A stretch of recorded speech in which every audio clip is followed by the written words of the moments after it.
The Mandela effect is changing our maps. My name is Bill. Welcome to the Night Terrors Weekend Show. And we're starting right now. Catch the original series on Rumble. Yes, it's the original Night Terrors classic shows in their original order. Don't miss it. Yes, we have a Discord. Click on the link in the description below. And this... over here. Where's over here? This over here. I'll get it eventually. I have to pull it up. This is our show schedule.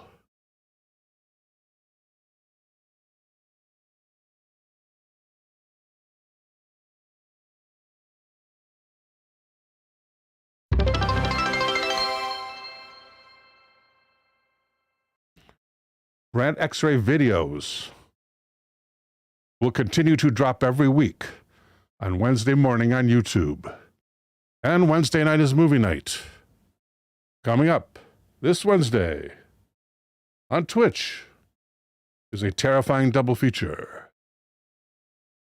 The Night Walker, a dark and spooky movie about murder and deception, with so many twists and turns that it keeps you guessing until the very last frame. Followed by Cape Fear, in which a brutal criminal re-enters the life of the lawyer who once defended him. Driven by a thirst for revenge, he plays a sinister game of cat and mouse. If you enjoy the show, please consider buying me a coffee. This supports the work I do for Night Terrors. Welcome to Eldergone. Eldergone with the super chat. Big Al1, good evening, sir.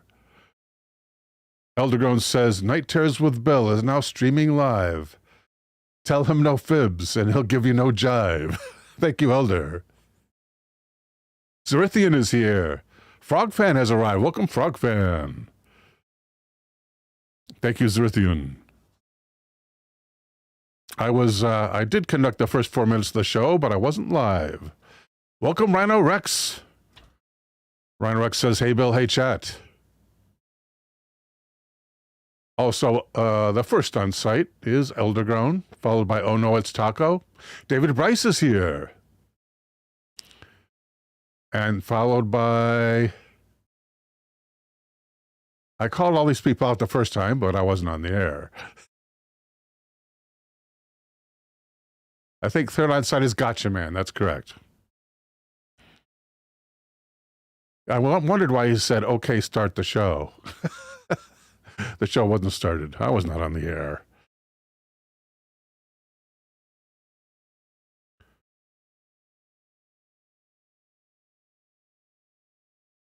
Here at Reddit.com, in the subreddit Mandela Effect, is an unsigned post. Rhino Rex says, had to get my subscription back up and running. Was stuck in ads land for a minute. Eldergrown just gifted a tier 1 sub to Rhino Rex. Thank you, Elder. Entitled, I present to you the map of alternate South America. Solves every American Mandela Effect experience. And he begins. I used to live in Bogota, Colombia, and Houston, Texas. I would frequently travel back and forth due to tourist visa restrictions, but I spent the vast majority of 2014 and the following year in Colombia. I took that round-trip flight at least 7 times in that period, 14 flights. Bogota used to be slightly south by southeast, and the flight used to take 4 hours. After living in the Bahamas for 3 months in the summer of 2015, when I was already heavily Mandela aware, I flew back to Bogota via Houston, and the first shock was that my 4-hour flight was now 5 hours. When I woke up on the first morning back, I was startled that the sun had risen at near 5:50 a.m. in the morning, some 1 hour earlier than it ever had in my memory. Being so close to the equator, times did not deviate that much across the year. That evening, the sun set at 6 p.m. while I was on my way back from work, but it always set at 7 p.m. in my previous world. Something was wrong. I looked at the map and was shocked. Bogota was now to the east of Miami, not in the middle of Houston and Miami like it had previously been. Years ago, I found the solution to the riddle. South America had been tilted in my reality, and Brazil and Argentina both seemed to be substantially smaller, though I have never been sure if that's purely due to map projections. But surely, South America being tilted by 10 degrees to the current position could not be the result of a projection. Inspired by my friend, I have made this map tonight, which is not available, unfortunately, and release it to the public now. It addresses the following Mandela effects. Yeah, half of the time when I looked for the maps these people were posting, they had unfortunately disappeared. What do you know? Number one, most of alternate South America is now shifted 1,200 miles to the west compared to current reality. Bogota's position is between Houston and Miami, and flight time from Houston would be 4 hours, not 5. Movie posters still on the screen, says Elder. Thank you, Elder.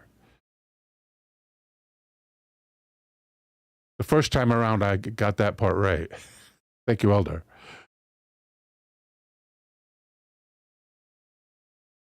And thank you, Taco. Frog Fan has sent another contribution. Thank you, Frog Fan.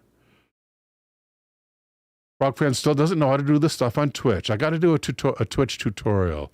Let me write that down.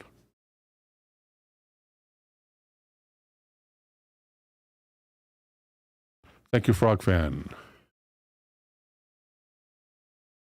And thank you, Frog Fan. You make a big difference to me, too, believe me. Welcome, Prime 114. Peace, man. And it looks like Sisu Girl is here, as well as CJC. I like that pink dragon. Thank you, CJC.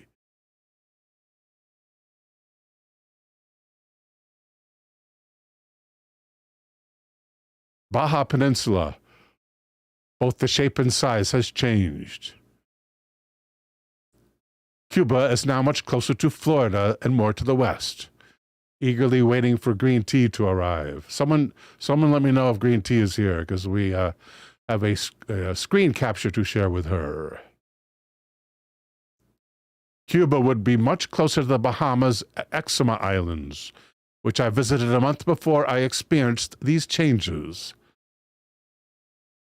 And my guide and the map showed the eczemas being less than 50 miles from Cuba due west.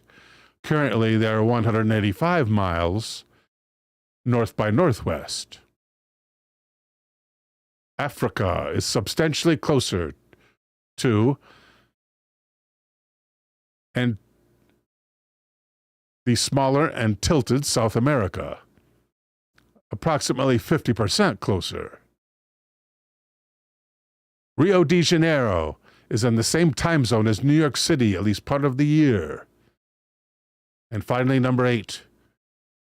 The Panama Canal would flow east to west in alternate South America, not north to south as it does here. That's interesting. Does the Panama Canal flow north to south? Let's take a look. Google Earth may come in handy here.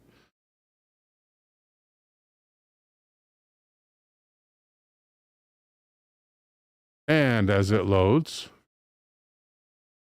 CJC says world maps are wrong all the time. Let's look for the Panama Canal.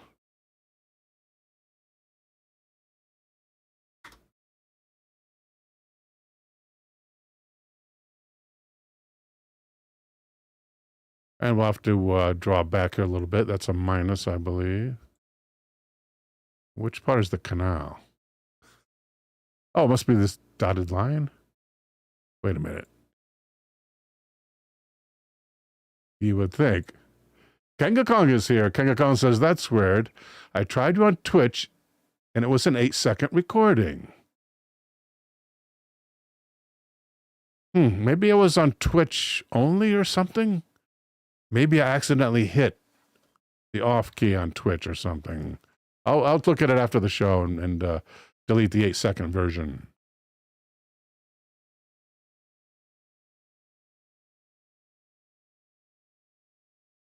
Which part of this is the canal? That's a road. It's got to be this dotted line, right? Unless that's that can't be the canal. Oh, there's the canal. Okay. We got a little marker here for the canal. So it's this lesser green line. It's not this. This must be territorial marks.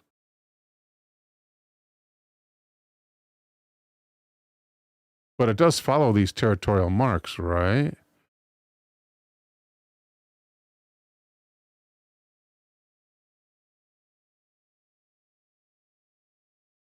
Is the canal really so circumlocucious? Gotchaman says, I always thought it was east to west. Is this, does it really run along the dotted line? Let's take another close-up look here at the dotted line. No, it's not near it here. Can't even see the canal. Right here.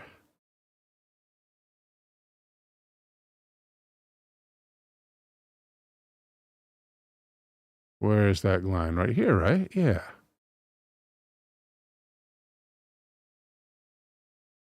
There's the place we do monkey sightseeing.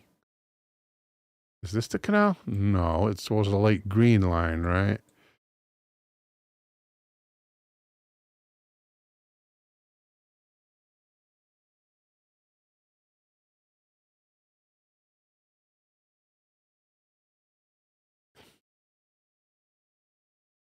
This map isn't doing much good. Why don't we switch to...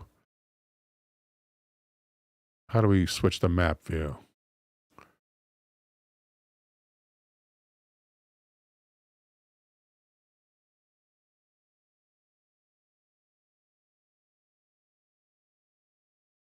Is it that street view? Elder Grown's map shows it perfectly. Good. Thank you, Elder. Saving me. That looks kind of like north to south. Isn't that odd? Mandela effect. Has Green Tea arrived yet? I got this screenshot waiting for her. Cuba's extra land in the same subreddit, Mandela effect. Everything at and west of Elbar. Thank you, Elder. The Green Tea report. In Cuba is new. So upsetting.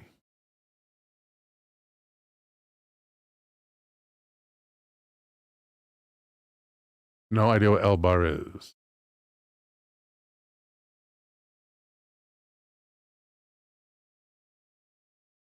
I always remember Cuba having a long tail to the west. Says here. Here's an agreement from Shaila.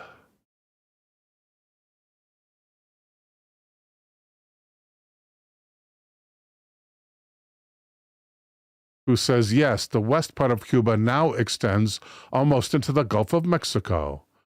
Also, it is more spread out from east to west, whereas before it was a more compact country and smaller. It isn't just that maps are being updated. We've had the capacity for quite a while to be able to place Cuba on a map where it belongs, and correctly corresponding to its shape. Cuba seems to have elongated and followed the Florida Keys in a new position to the west. Is that included on Elder's map? Where did Elder's map go? I can click it again, right? There we go. Don't know why I ever clicked out. No, it does not include. How about a map of Cuba from Wikipedia? Search function. Cuba map. A map of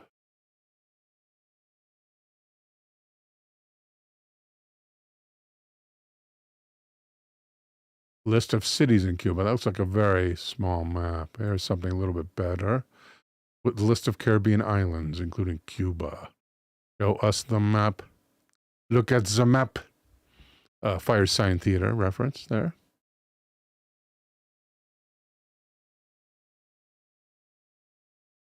Wow. Where is Guantanamo?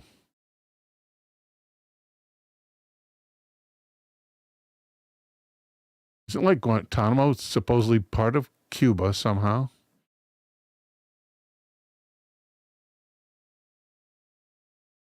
Synchro 505 is here. Welcome, Michael. Gene Simmons is here. Welcome, Jim. I mean, Jim Simmons. I'm thinking of an upcoming movie.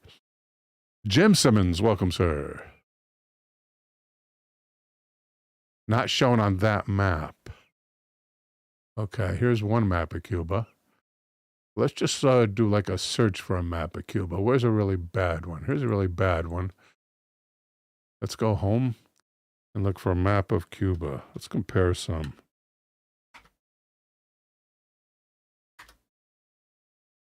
Black Cat says Guantanamo used to be an island. Oh, Guantanamo's an island. That explains it. I thought it was actually a physical part of Cuba.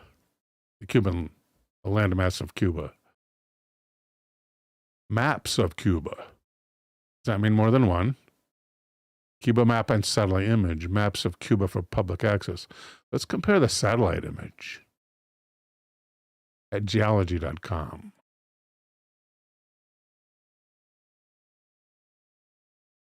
Okay, that's not the satellite image.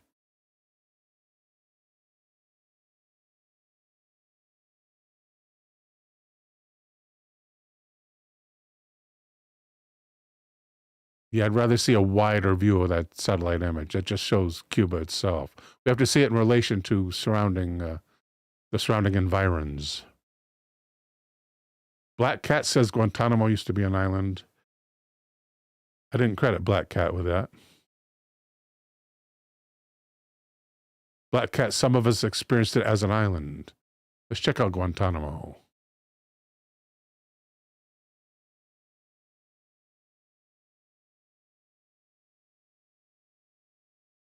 And Guantanamo.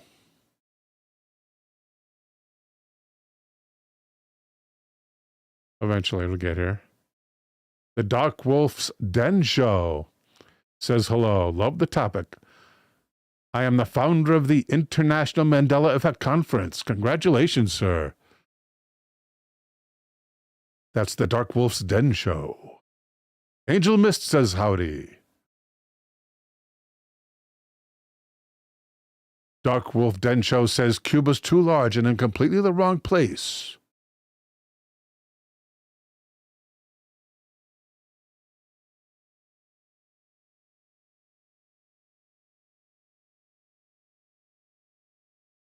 And Guantanamo Bay.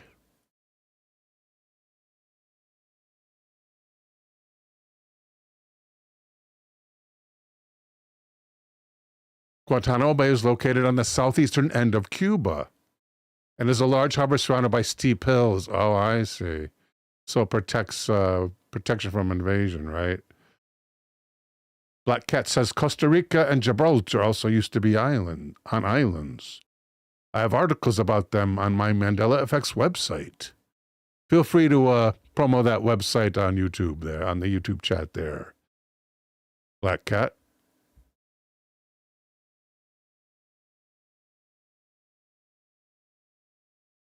Where's that map? Map of U.S. Naval Base. Naval Station. I wonder if Google did the... let's look it up here. I wonder if Google has mapped their streets. Guantanamo Bay.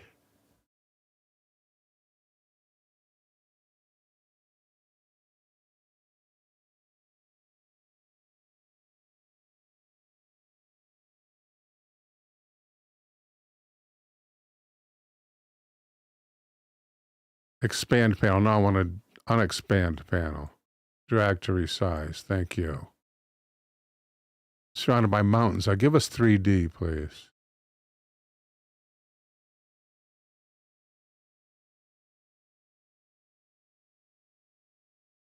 The mountains are not really obvious.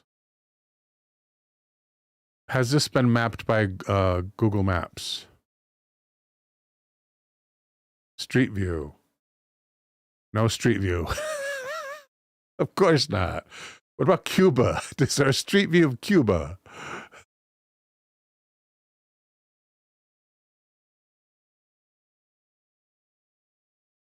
Let's go way back.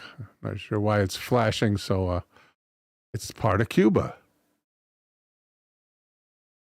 It's actually part of Cuba. Let's see. Let's just go right... where's a famous place in Cuba? Let's go in the middle. This place looks like there's a lot of population there.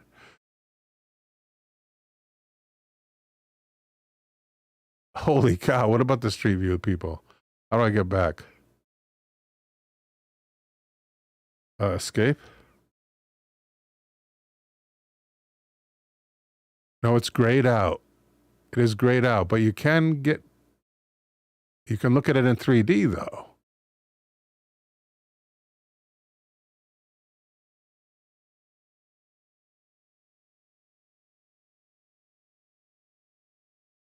I wish I could rotate this better.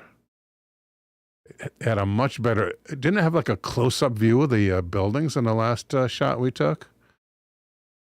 All the businesses are marked, of course. Prime 114 is here. Prime 14 says, thanks to Bill's search history, we are now all on a government watch list. So thanks, Bill. Thank you, Prime. Colin Lembedarn is here. Colin, I have a message for you. It's on the other sheet of paper.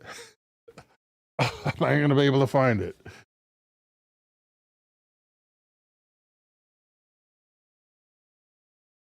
Open is here, real obvious.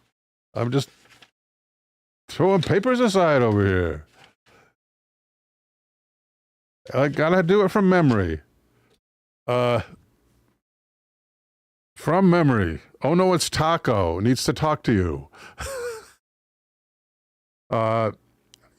You can get on Twitch, right? Because Taco's on Twitch right now. And she has something for you, and I have the note here somewhere. It should be in front of me, but I made a new note for green tea, unfortunately.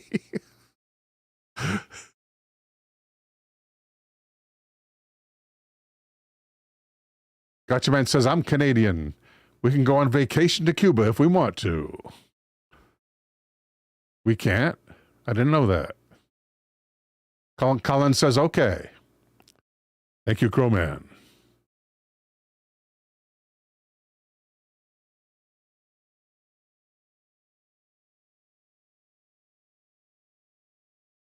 Zerethian agrees that first view looked really good. Let's get back to that. Well, that was in Guantanamo, where even though there's no street view, since it's owned by the U.S., that might explain why. So that's the bay right there, right? Where's the bay? Can we go back again? Can we search for Guantanamo Bay again? Search again, please.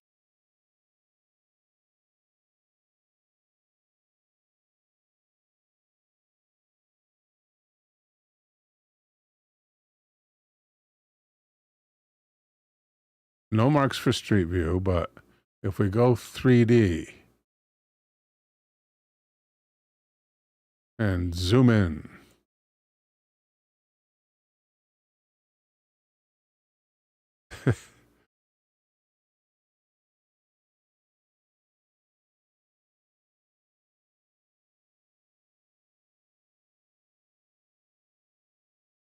Gotchaman says, unless it has changed, if you want to go to a Cuban resort, you need to fly to Canada or Mexico. If you're American, I think he means. And then to Cuba. No kidding. Right, no U.S. flights. I can imagine that. No U.S. flights, right. Okay, I see what you mean. Elder says you could do like the natives. Build a boat out of a 1950s Ford truck and sail there. Damon G, welcome. Angel Mist is here.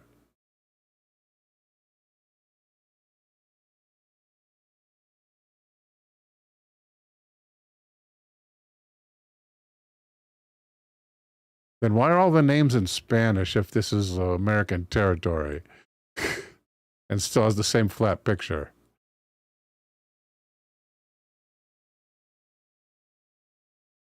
Hey, RXTV, welcome.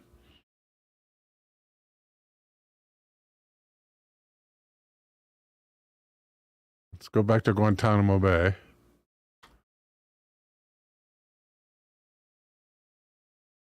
That's here. Let's zoom in. Where's the military here? Guantanamo Bay. Paraguay's near Guantanamo Bay. No kidding. And Paraguay's a different country. I had no idea Paraguay was in the same landmass as Cuba. Huh. Airport with a Spanish name. Unidad Militar Aqueducto. Aqueduct?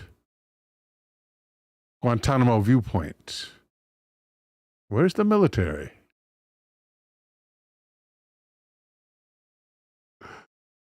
Elder says, we've lost the Mandela effect narrative.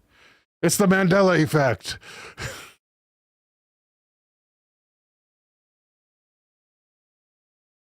Damien G, if I haven't welcomed you before, says so many geographic changes.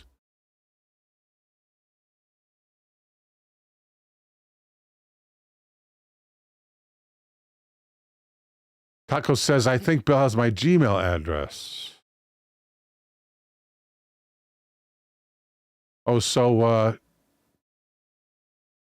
Colin must be here. I should check that. Gmail address. Taco's Gmail address. And I have,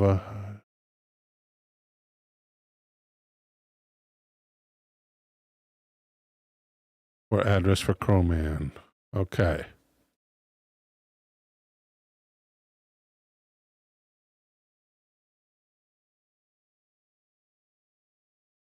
Green tea alert. Welcome, green tea. Finally. Okay, here we have a screenshot from a movie we watched on movie night. It was called The 27th Day, and it was filmed in 1957, or released in 1957. May have been filmed in 1957 as well. And I got a screenshot with a close-up look at Cuba. And here's how it was pictured. We want to reduce this. Put this over here. Then get that back up there. It's right here. Good job. Okay, here's a screen grab from that movie. And there is Cuba. Right underneath the arrow. Right on the arrow is Florida. There's Cuba underneath it. Let's get a closer look. Whoops. That's better. Close look of this one.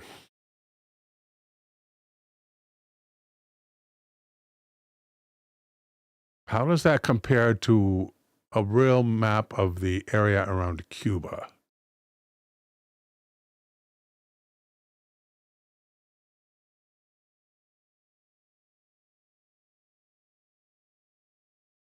Yes, yes, Cuba's on the thumbnail, green tea.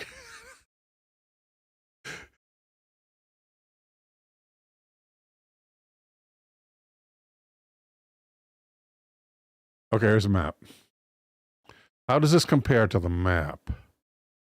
This should, ostensibly, this should show a Mandela effect. Where's that picture? There it is.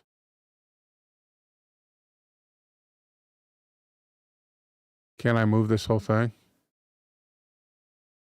I can reduce it. Good enough. Now move it. Okay.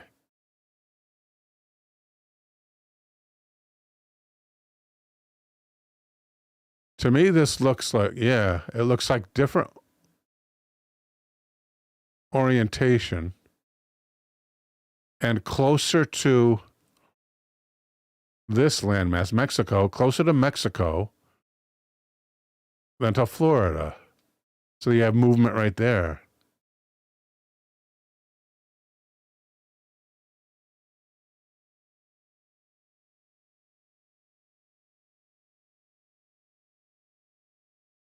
Green Tea says it's going to take me forever to remember the Gulf of America.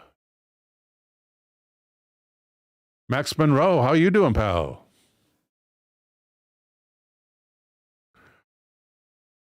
Okay, next up. It is 36 minutes past the hour. And next up is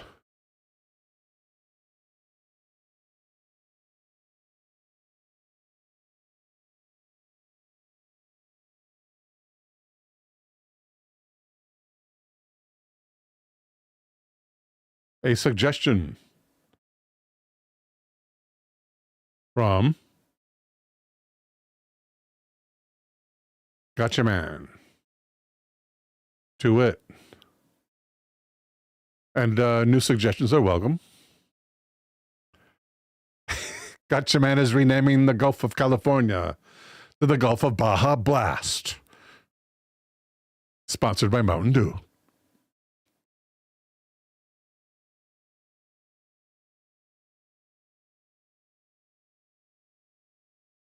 Unique epitaphs and unusual headstones.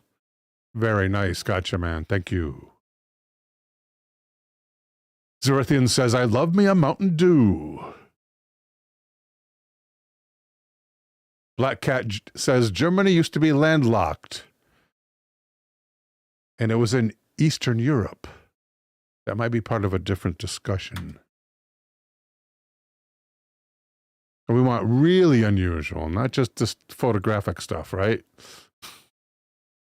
Although the photographic stuff is kind of cool.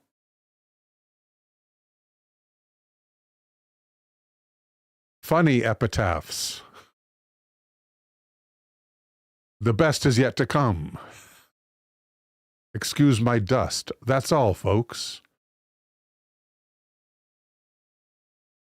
I don't believe that one. We got to see some images here. What we got to do. I have to remember to go back to... Why are we searching on Google?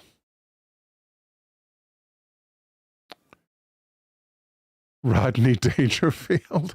That's a funny epitaph. Let's check it out. I love Rodney. I love Rodney.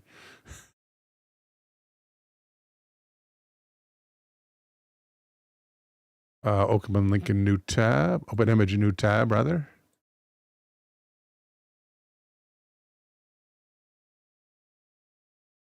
Gotchaman says that this might have been Green Tea's suggestion. Thank you, Green Tea. There goes the neighborhood.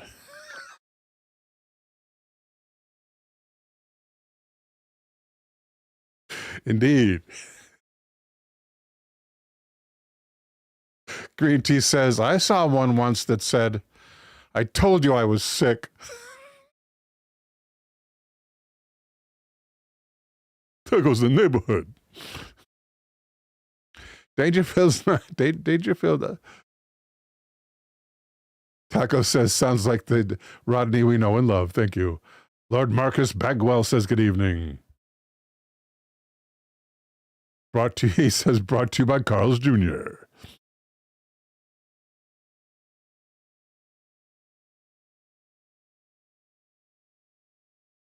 Make love, not war.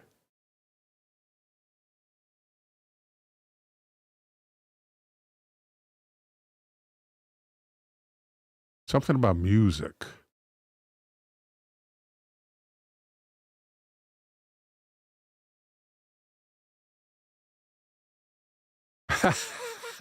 Here's a good one.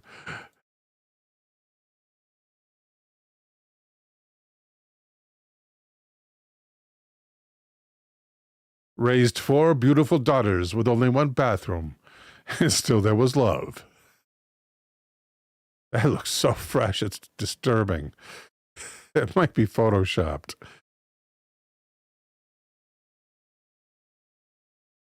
James Anderson says hi. Highland Viking says hello. Welcome, Viking.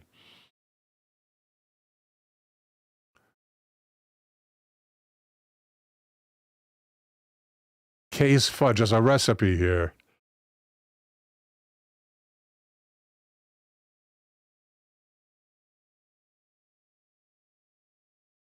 Two squares of chocolate, 2 tablespoons butter, melt on low heat. Cool and beat and eat. Wherever she goes, there's laughter. Very nice. That looks real. Kay's Fudge. It looks like it's on the side of something.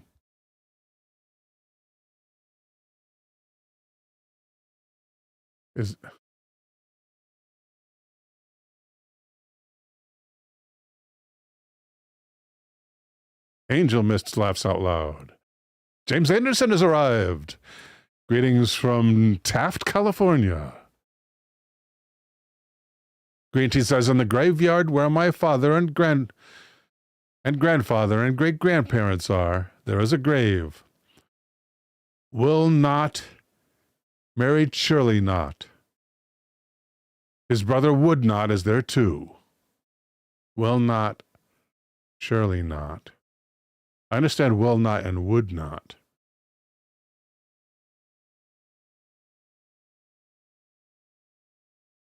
Black Cat, don't leave.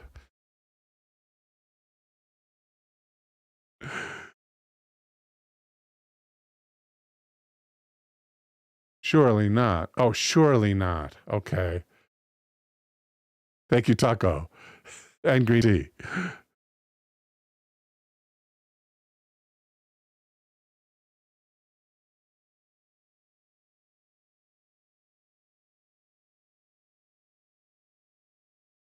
Zrithing got it too. 'Tis a pun, says Elder.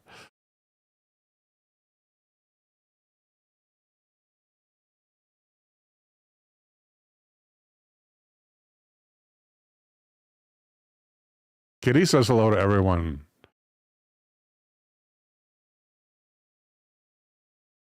Angel Mist says that epitaph phrase came to my mind 2 weeks ago. Make love, not war. Those were the days. Green Tea says Coffee Cemetery in Coffee, Missouri. Merv Griffin. Yeah, I got to see Merv's. Which is a decent size, finally.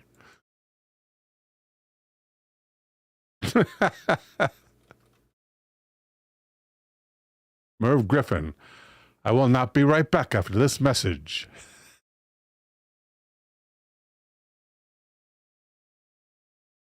He was 75 plus 7. He was 82 years old.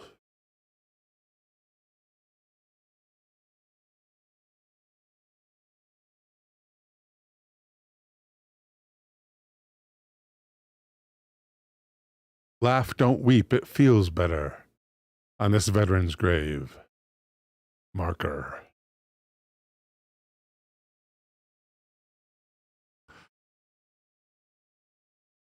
Open a new tab.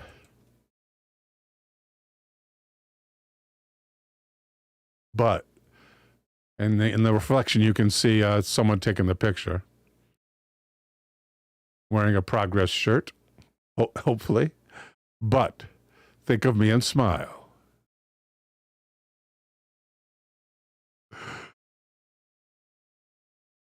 Kitty's laughing out loud at that one.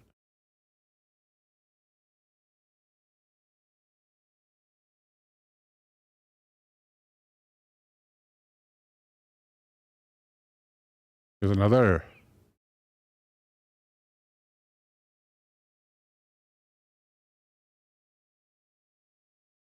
Oh, that's Photoshop for sure. Here lies Clyde. His life was full until he tried to milk a bull. That's bull, because that's obviously Photoshopped. Every character is perfectly defined.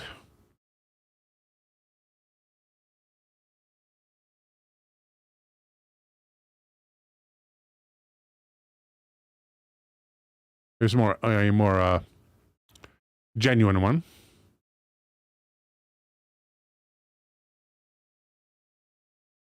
Here lies the body of Jonathan Blake. Stepped on the gas instead of the brake. That's... Who knows if that's real or not? There's like stuff hanging over. It's almost like a Halloween decoration.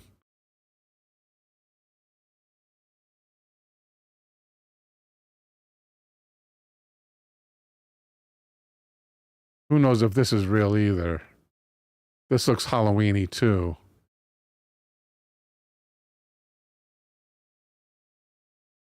Yeah, that's Halloween-y. Here lies Rosalie Tanner. No, I'm not going to read that.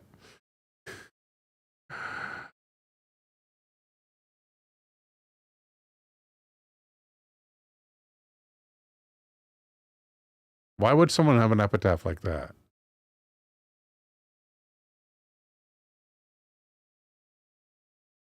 What was the Black Cat's Mandela channel? Kenga Kong wants to know.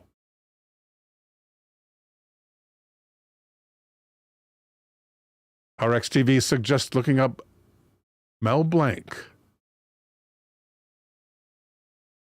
the voice of Bugs Bunny, spelled B-L-A-N-C.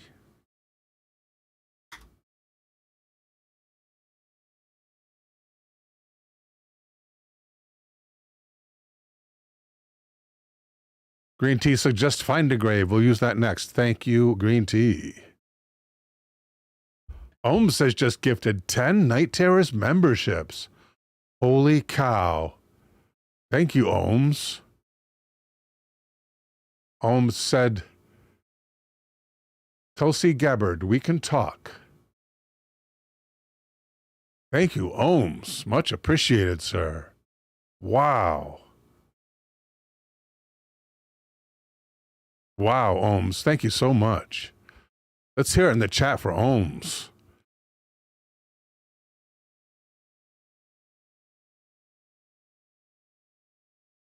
Mel Blanc, the famous cartoon voice. That's all. And it's written in that gorgeous Art Deco font. That's all, folks. Mel Blanc, man of 1,000 voices. Beloved husband and father, age 81.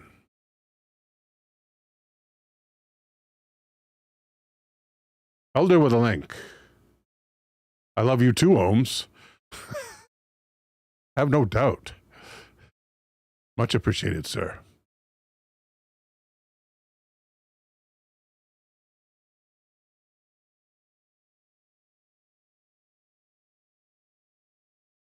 Bizarre and strange gravestones in the world. Oh, very nice, Elder. Thank you. This tombstone belongs to a 10-year-old girl named Florence, who died of yellow fever in 1871.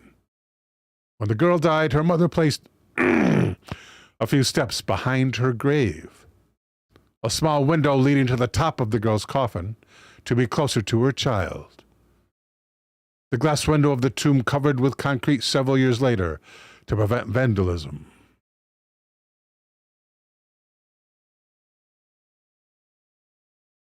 Wow, let's take a look at that.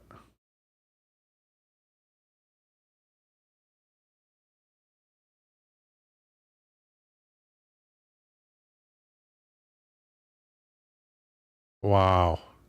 You got to admire that. Although the guy who laid these steps was not in the Union.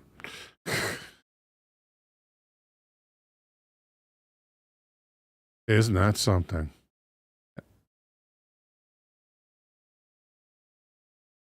Oh, maybe they were built that way because of the wall behind? Wow. To go on to the first step, and that's pretty deep.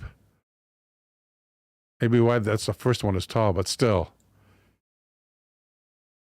That's what you get when you break the Union.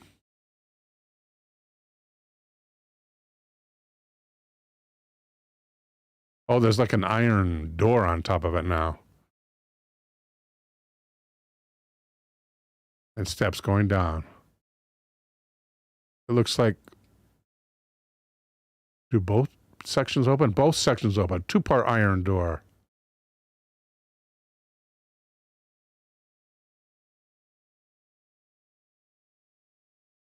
Interesting.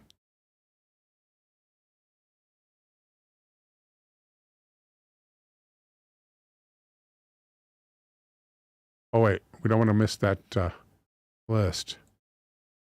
Strange white shark tombstone. Belongs to a Madden, an Irish Madden, it looks like. That's the Irish spelling. Mine is the French. Lester C. Madden, 31 to 83, died at 60. This strange tombstone belongs to a Korean War veteran, Lester C. Madden, who, because of his intense interest in the famous film Jaws by Steven Spielberg,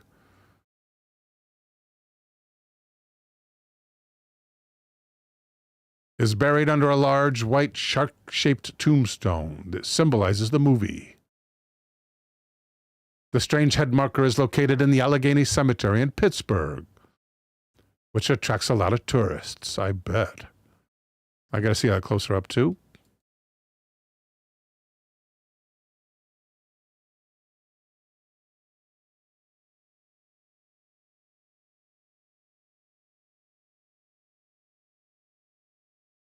That's pretty cool.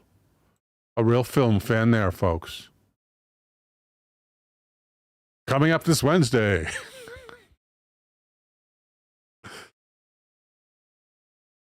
Is The Nightwalker. Directed by William Castle. Famous for his low-budget shockers with assorted gimmicks, like his movie 13 Ghosts. He finally reached a point where he could sign big-name stars such as Joan Crawford or Vincent Price. For this film, he signed on Barbara Stanwyck, as well as scriptwriter Robert Bloch, who of course wrote the book Psycho. The hypnotizing musical score was composed by Vic Mizzy, who also composed the theme for The Odd Couple TV show. Da-da-da-da-da-da. Good movie. Don't miss it. Followed by Cape Fear, with a stellar rating of 7.7 on IMDb, and reviews like these. A very risque film for its time, nearly being slapped with an X rating in the UK. A revenge thriller that is even more effective today, with our growing awareness of sexual predators and child abductions. This is one of the highest tension films ever made, and also one of the most perfectly crafted. And finally, riveting from the first frame to the last. Don't miss it, 9 p.m. Eastern, 6 p.m. Pacific, only on Twitch this coming Wednesday.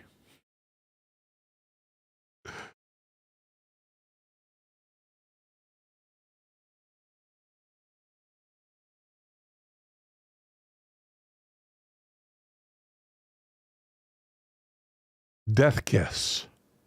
Ooh, Death Kiss. Kiss of Death is a marble statue on the grave of a textile manufacturer in Poblenou Cemetery in Barcelona. Poblenou. The sculpture depicts death in the form of a winged skeleton. with a kiss on the forehead of a beautiful young man. Yes, please, I would like to see it closer.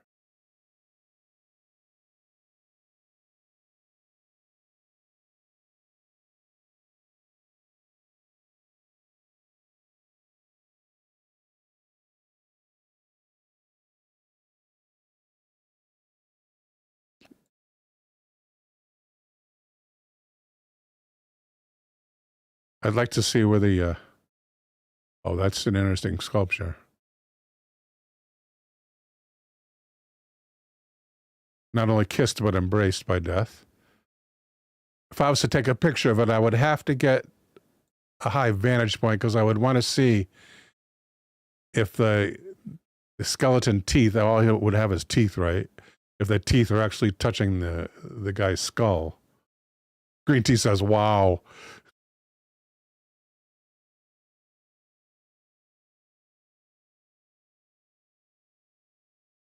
Ohms says Omega Man stuff, right?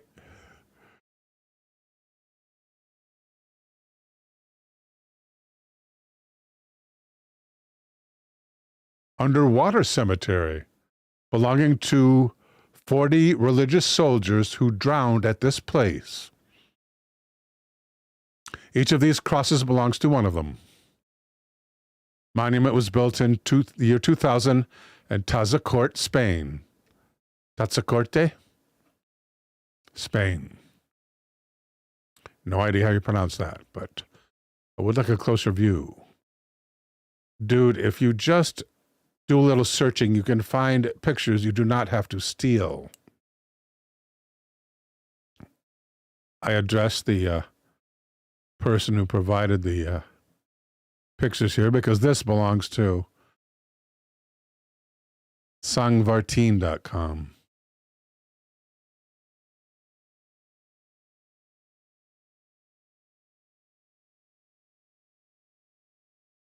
It looks like the water has played hell with them as well. Here's one that's even tipped up on a natural rock. The base is tipped up on a natural rock right here. And yeah, they all look identical. Perhaps placed at the same time. Yeah, the sea rocks these around. And sometimes removes the cross. Look at this one, base without a cross. And this one, with its cross lying to the side. Huh.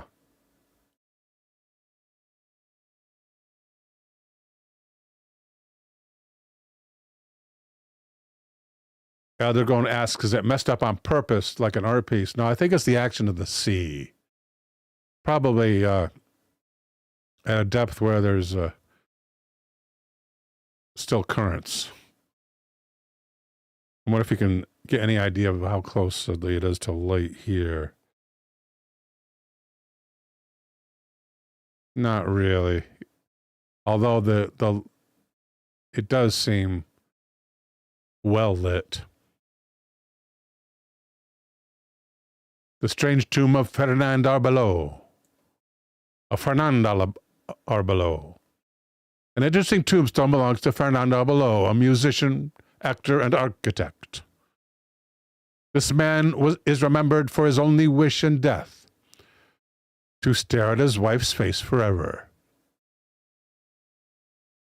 That's incredible. Therefore, according to his will, the tombstone was made by a Belgian sculptor. Behind the design of this tombstone is a story that says he unalived his wife and then unalived himself.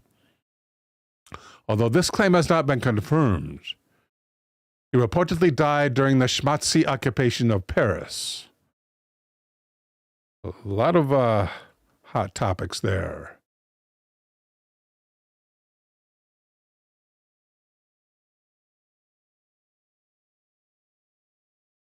That deserves a show of its own. Taco says cool underwater cemetery. Good for you, Ohms. Carry on.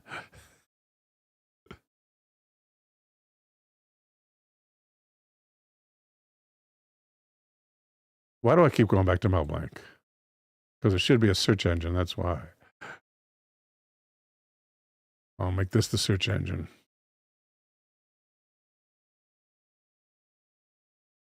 The mysterious gravestone of Lily E. Gray in Salt Lake City.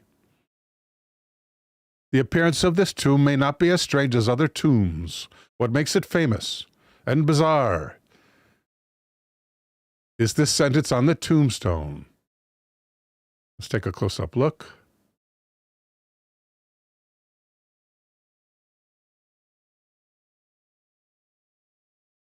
Victim of the beast 666. Some people think that the number was not, some scholars, biblical scholars, think that the number was not originally 666, but 626, because there is at least one existing manuscript that has 626 instead of 666, and because 626 was imprinted upon the coin of an infamous Roman emperor, which may have been Nero.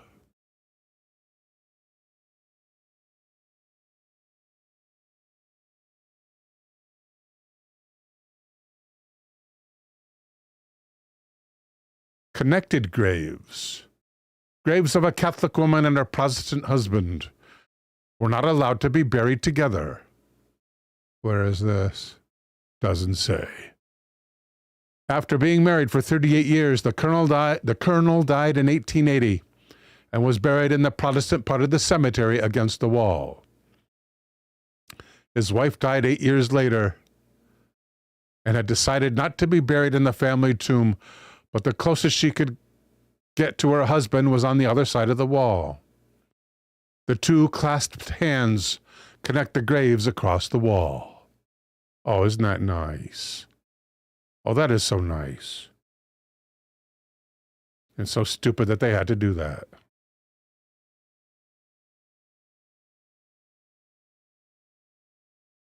Let's see it closer. I think I've seen this, but maybe not. Or something like it.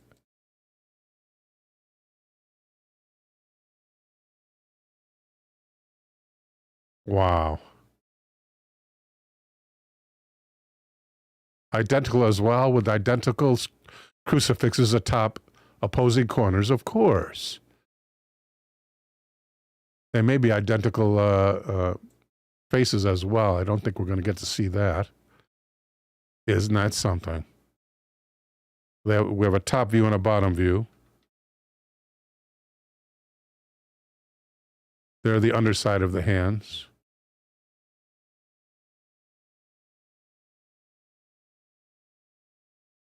Oh, a side and both sides, maybe. Oh, from wife's vantage point and from husband's vantage point. Are they the same? Since we have them from both vantage points. We have the open mouth, the skull with crossbones. And the other one,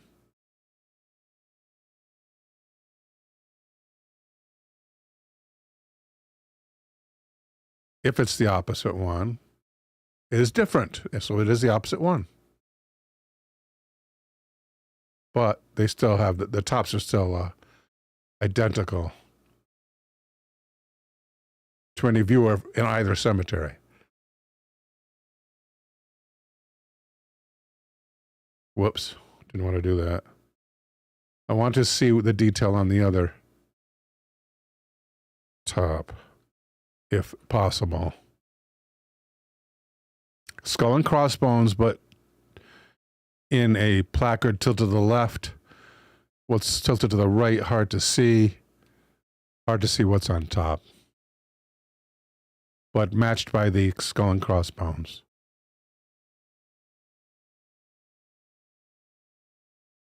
King of Kong says that's sweet. Kind of looks like birdhouses.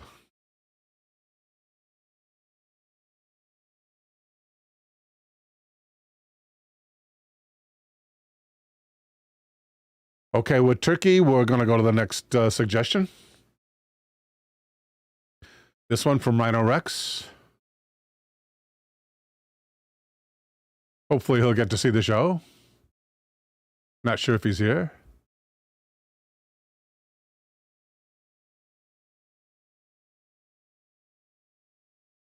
And that is at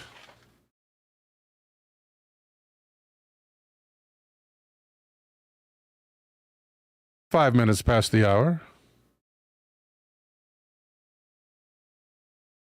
Rhino Rex is here. Decompose is here as well. Welcome, Dinkum. Rhino Rex wonders how he has a suggestion. This is from back when you were Rhinoceros Rex. And at that time, in your previous life, you suggested the Tallman hunting story.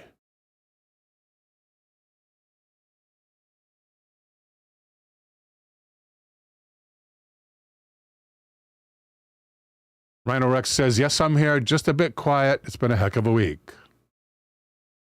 No problem. Take it easy, man.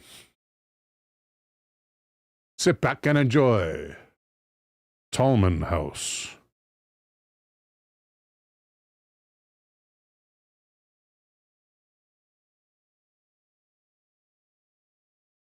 Ooh, a Cult of Weird. Let's see that.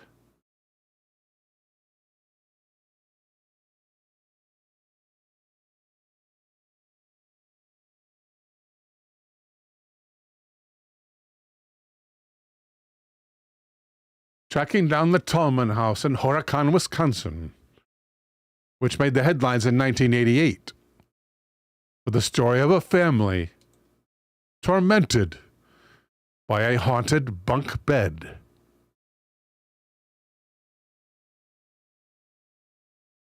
And we got to go through cookies, of course. Necessary only, save and accept. When they do that for you, that's nice. And who is this written by? It's cultofweird.com, a story at cultofweird.com, entitled Tracking Down the Haunted Tallman House of Horicon, Wisconsin, by Charlie Hintz, in the Cult of Weird blog, under oddities. Excuse me.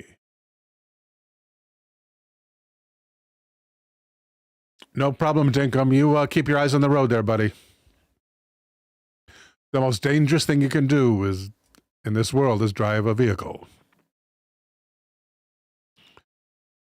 Excuse me.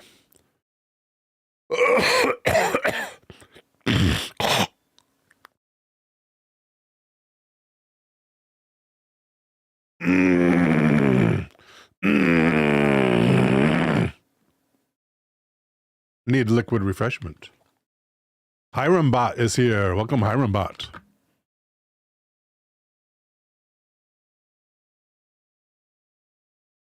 My spouse tells me this pen is invisible.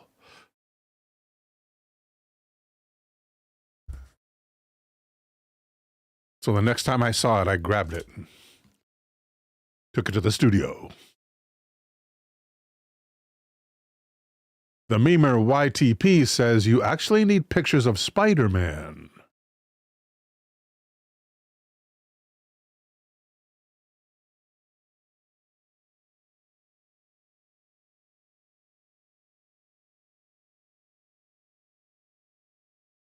Eldergon loves the invisible pen.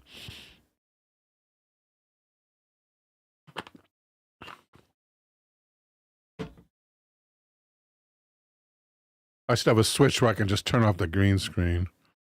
Well, I got a bunch of ideas. Green screen off. I can do that. And Mr. Hintz begins. Earlier this month, I shared the story of the haunted bunk beds in Wisconsin. Well, I couldn't pass up the opportunity to hunt for the notorious Tallman house while passing through Horicon. Horicon, right? for a family wedding. The articles I found during research did not provide an address, only that it was on Larrabee Street.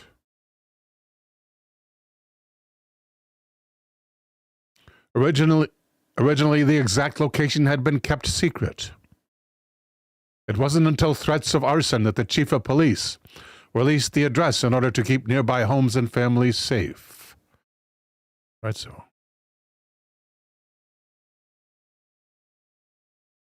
But that address did not seem... I don't understand how that makes people safe from arson. When you... to publish an address? I don't understand why that makes sense. Maybe they... since they didn't know where the house was, they would burn someone else's house? So they decided to pinpoint the house for the person to burn?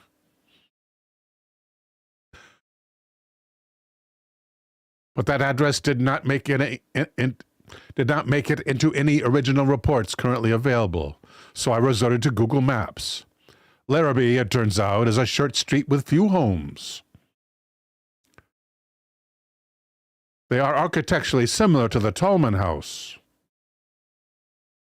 It didn't take long to pinpoint a contender from satellite view. A 5-minute detour from our route to the wedding had us idling suspiciously in front of the infamous house, while my children grumbled in the back about how Dad always has to stop and take pictures of stuff. On one end of the quiet street is a dead end, and a long line of rusted Amtrak passenger train cars with the words Horicon Homeless Shelter spray-painted on the side. They must be abandoned train cars. On the other end is the small, unassuming ranch home with cream-colored siding and wood paneling that was once plastered across television screens and newspapers. In 1988, the Tallman family, Alan, Deborah, and their 3 children, fled their home after 9 horrific months of torment by what seemed to be an evil entity. Welcome, Verpine.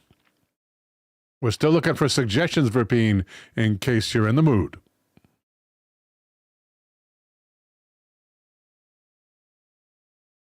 Megan Bout is here.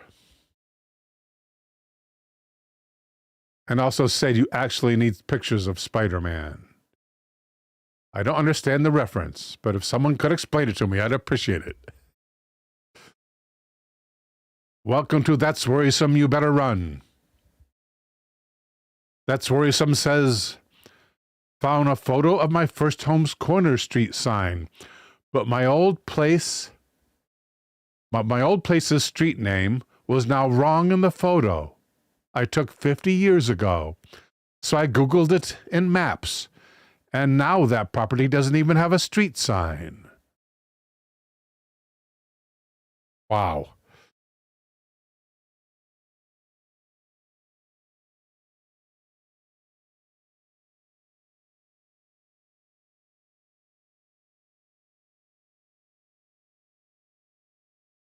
I don't know why your message is supposed to be bullying, Zerithian.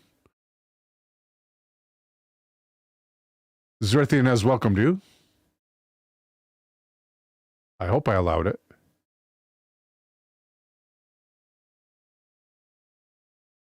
Ooh, that's a good one, Taco. Thank you. I got it.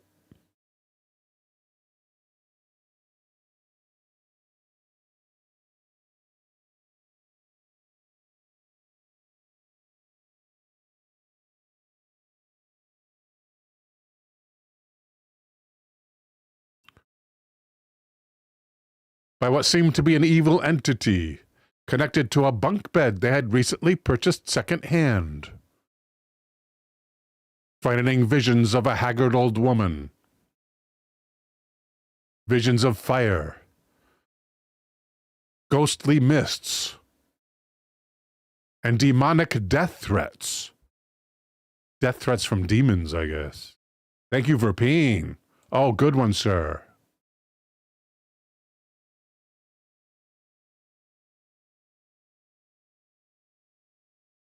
Why am I seeing an ad? Close.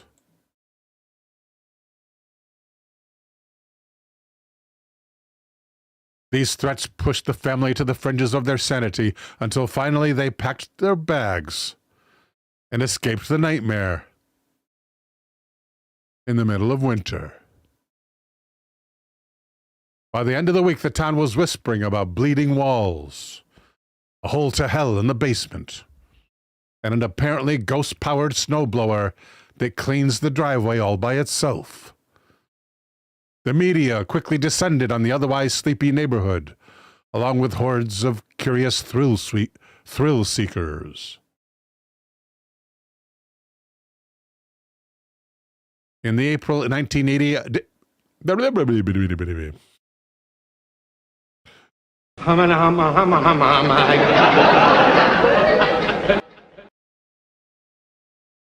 In the April 1988 edition, still didn't get it quite right, 1988 edition of The Quill, Barrett J. Brunsman wrote, "Ghost rumors had swept through the crowd at the Friday night basketball game at the local school. Hundreds of cars swept down Larrabee Street past the Tallman home. People walked through the yards of the other 9 houses on the block, climbing over fences, looking into windows. Drunks showed up. They weren't afraid of no ghosts. They tried the doors and windows of the Tallman home, intent on getting inside to prove their bravery. When the police ordered the drunks and gawkers to stay away from the house, a few would-be ghostbusters told the cops to go to hell. Decompose wishes he had that ghost-powered lawnmower." I can imagine the size of your spread, Mr. Aussie.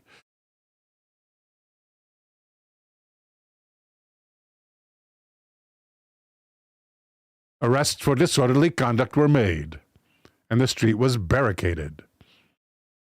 While it's unclear how the community first learned of the family's experiences, it is worth noting that the Tallman family did not seek out media attention. They were hiding from the press. After talking to the family and becoming convinced of their sincerity, Police Chief Douglas Glyman was intent on protecting them as well. In the absence of facts, the media sensationalized the haunting and regurgitated gossip. Eventually, Glyman talked the Tallmans into speaking with the press in order to dispel rumors and hopefully put an end to unruly mobs on Larrabee Street. Dinkum says, "Yes, I got a lot of grass." Man.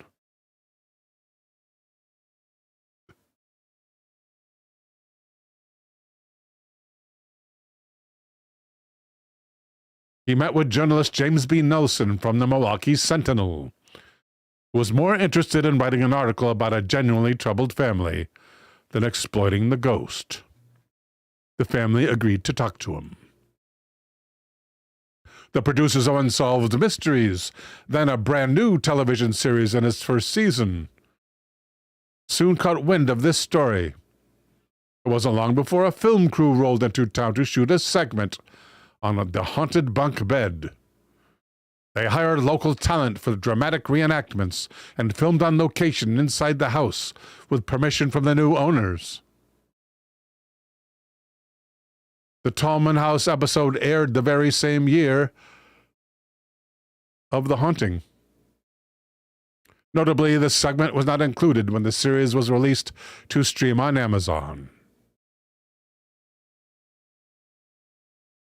A Reddit with series creators Terry Dunn Moyer and John Cosgrove helped shed some light on why it might have been excluded.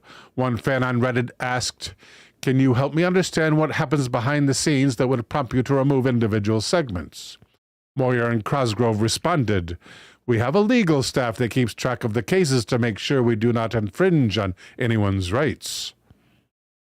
Sometimes a statute of limitations on a case has passed. We always try to be respectful as we can be, to to the people who were featured in the segments. That's a good idea.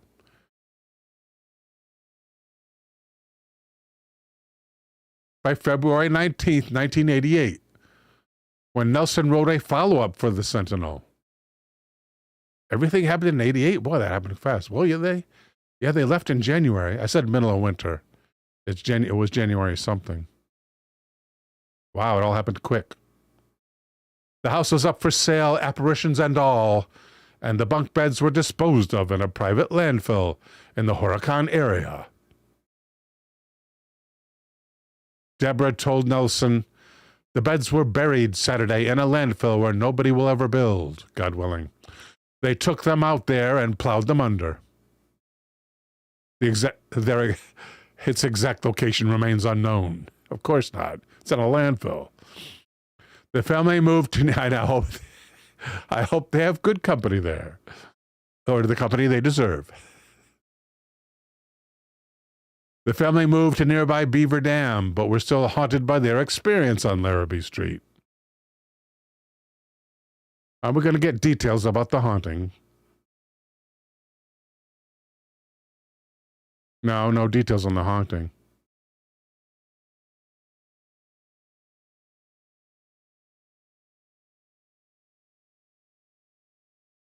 I lived across the street, says DJ, from this house when this hysteria broke. It was nothing. It was completely and totally over-sensationalized. I remember all the traffic, roadblocks, TV cameras, and the Unsolved Mysteries crew. I remember watching every night to try to see anything supernatural. Nothing. He sounds disappointed.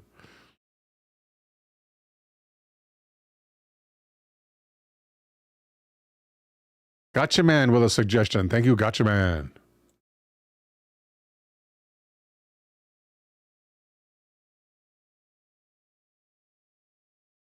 And at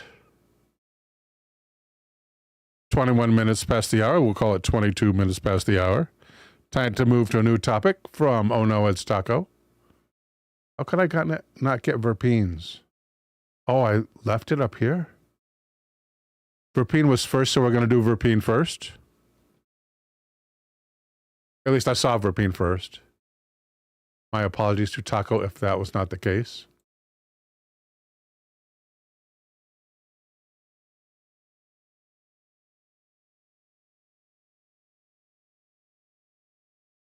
Okay, and that is... Oh no, Tacos was first. Okay, I'm going to do Taco first. My memory is just horrible, but I remember that.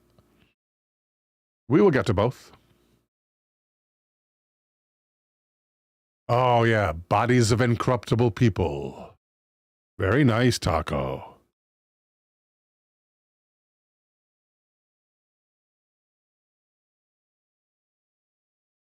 Incorruptible.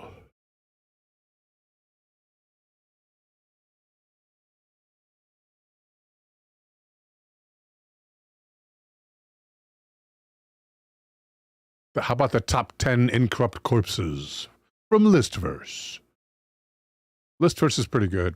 They have pictures, short descriptions. You gotta be kidding me. Look at that, Oya. That is just unbelievable.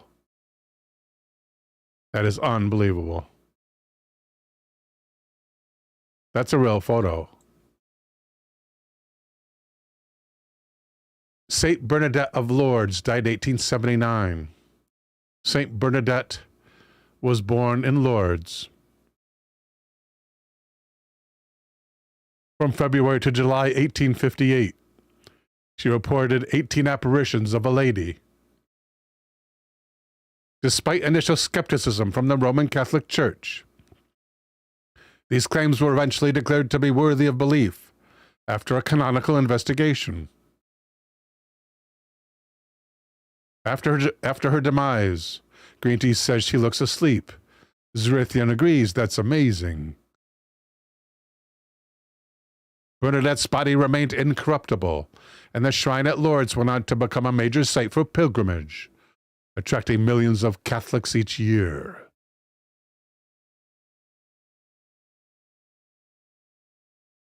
That is so amazing. It's hard for me to believe. We have to see if there's any other pictures of the saint.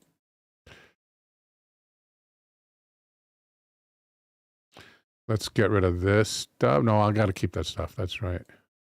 No, you don't. Just keep one of them. To remember what I did.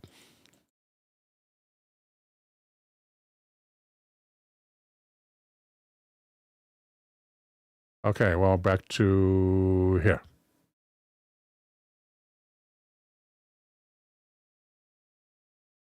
No, don't do that. Where'd you go? Where did you go?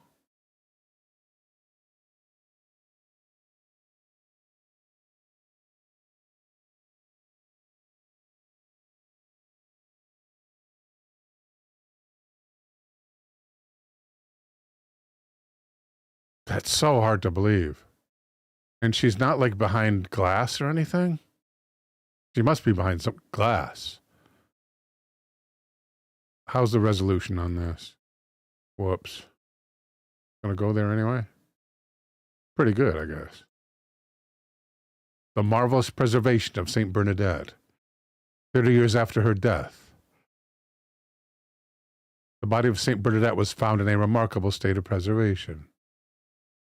That is insane. Incorruptibility is a tricky subject, it says at the ncregister.com in an article by Thomas L. MacDonald. The preservation or decay of human remains can be affected by numerous factors, but that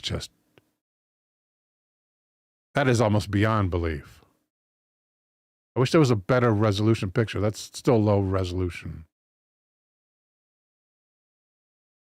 Taco says, St. Bernadette has a thin layer of wax covering her face and hands.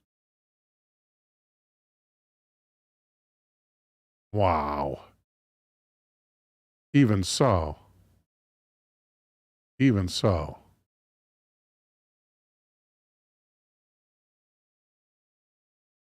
No close-up pictures.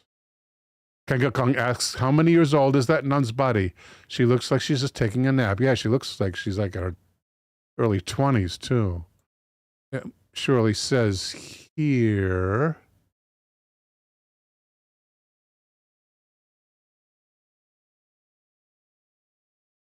From February to July 1858, she reported apparitions. It doesn't say here. Oh, Gotcha Man found it. Thank you, Gotcha Man. April 16th, 1879, at the age of 35, in the prime of life. Wow. How can you top that? St. John Vianney. I mean, that should have been number one. That should have been at the bottom of the list. Now we're spoiled for the rest. Eldron with a link. Kanga Kong says, she looks better dead than many do alive.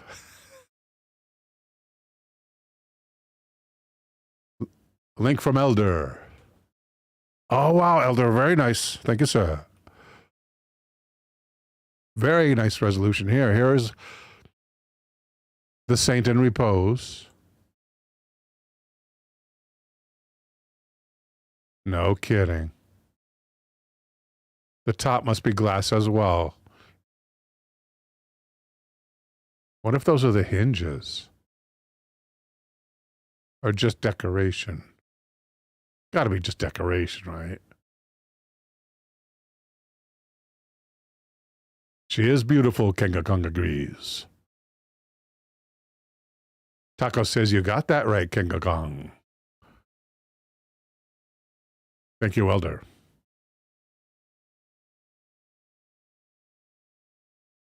St. John Vianney died 1859. A French parish priest who became a Catholic saint and the patron saint of parish priests. He is often referred to, even in English, as Cure d'Ars, the parish priest of the village R, Cure d'Ars. He became famous internationally for his priestly and pastoral work in his parish due to the radical spiritual transformation of the community and its surroundings.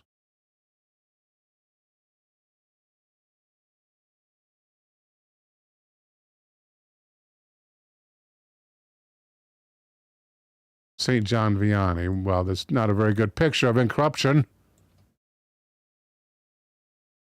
We need a better picture of incorruption.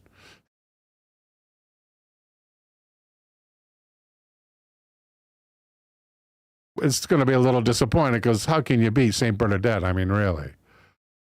Okay, here he is in life. Green Tea says, like a pirate, arr. Curator, arr.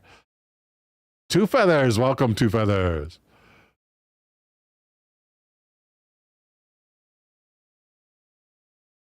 Okay, high res, let's find out. It is not bad. I'd say Midland. What if we get a closer look here on any of the ones underneath? Ooh, that looks like it has more definition. Yeah, and very good resolution.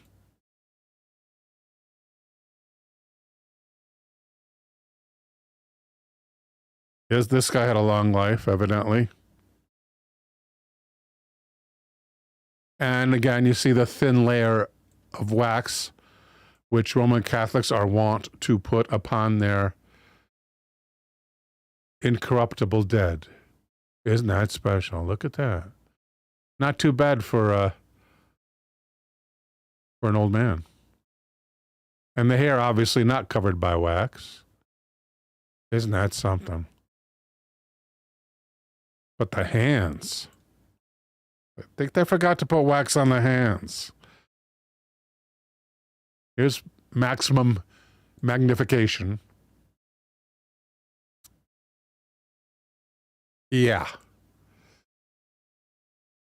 Okay, that's enough of that.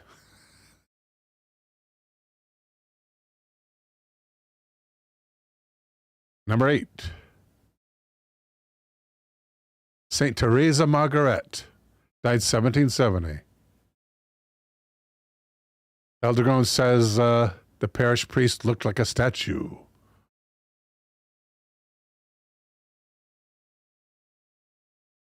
Gotcha Man says the face was incorruptible, but with those hands he sinned.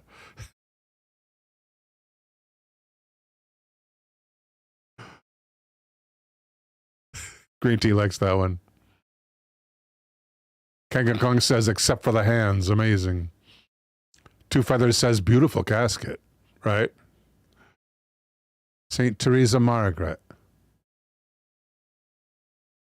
In 1934, Pope Pius XI entered Blessed Teresa Margaret of the Sacred Heart in the Register of Saints.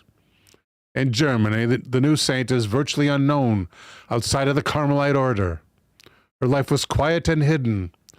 She died at the age of 22, and of this short lifespan, she spent 5 years in the Carmelite monastery. She performed no brilliant attention-getting deeds, nor did her reputation reach the wider world. She spent her life living quietly and with virtue. Huh. That's a story on suspiciously devoid of interesting facts.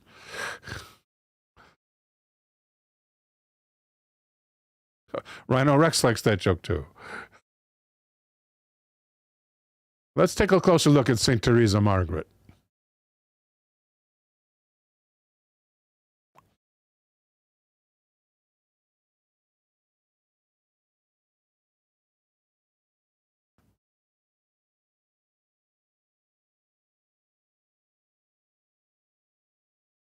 Looks like they don't let people get too close to her final resting place.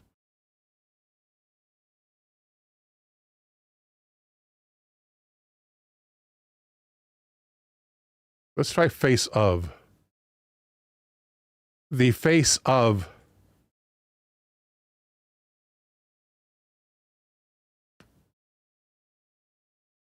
Of course, we get a living face. Yeah, this looks like the closest one here. And that is even a good resolution. Here we go. Teresa Margaret. Ooh, but super low res. Well, we're going to have to take advantage of Yandex then. Duplicate tab.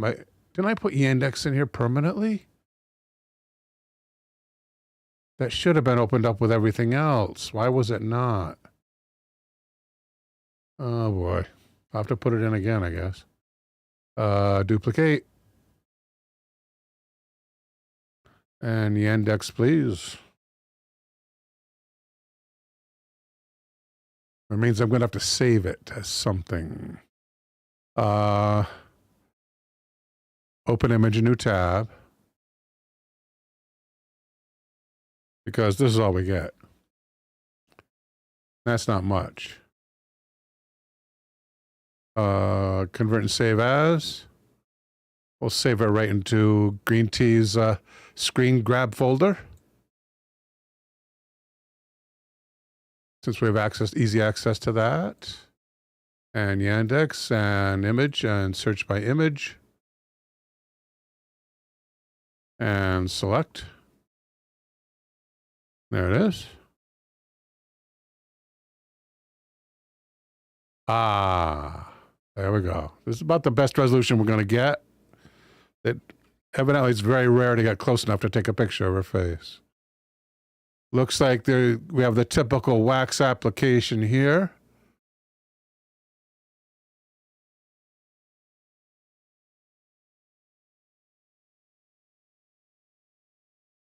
A green tea topic. A green tea topic link. Thank you, Gotcha Man.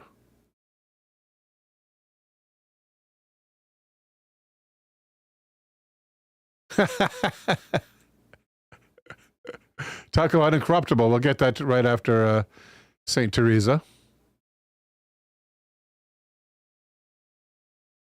It does look like her eyes are kind of sunken. Yeah. The eyes have sunken. Not as doesn't blow you away like Saint Margaret. Was it Saint Margaret? Boy, my memory is horrible. The first saint that we observed. So there has been some dehydration there. The hands look better than that of the parish priest. So they had they did a proper wax job here. And from Green Tea, man unveils 20-year-old hamburger. I wish we could watch the video, but we may be able to find a picture of that. Man unveils 20-year-old McDonald's hamburger. Talk about Incorruptible. We'll first try Google. We'll duplicate Google and try this one. Here we go. Here's that picture. There's more than one picture of it, I think. ABC 13, KUTV. Eldergon wants to know, do they evacuate the air from the caskets? That would explain a lot. David Bryce says, I bet the hamburger still looks the same. It was St. Bernadette. Thank you, Kanga Kong. Alba Twitch Wiggler's here. The Wiggler says, huh, didn't even deteriorate. Let's, I think this one is maybe the most accurate. It's showing an unveiling. Looks like pretty good resolution here. Open image, new tab.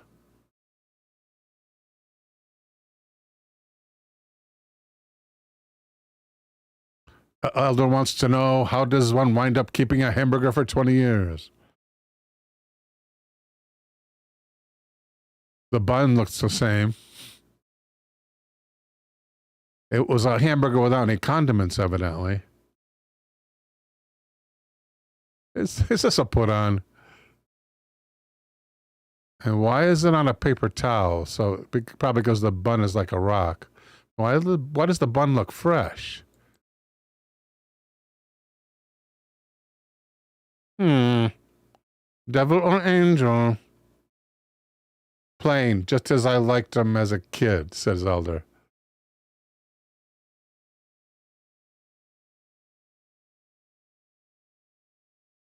That's worrisome. You better run. Follows up on his Mandela effect. He says, that was my first home street name. Oh, he says, my first home street name had only changed in the photograph I recently found.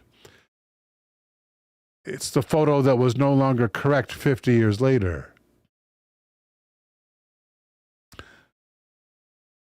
The Wiggler says, yeah, I mean, that looks pretty much like what you'd get fresh. Dinkamasi says, E220 is a hell of a preservative. I never heard of E220. Is that what they use?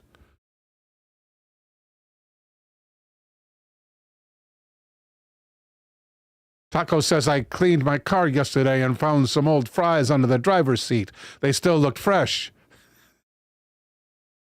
I'm sure I bought them for Sal about 3 weeks ago. Okay, more pictures from the Utah video, from the YouTube video covering the topic. Not very good res. Well, not bad. No, that's not bad resolution. You can tell it's really dry from like this part right here.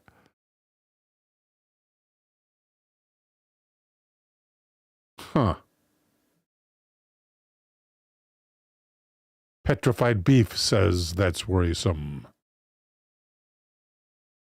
Big Al1 says flavored with a hint of dystopia. That man can turn a phrase.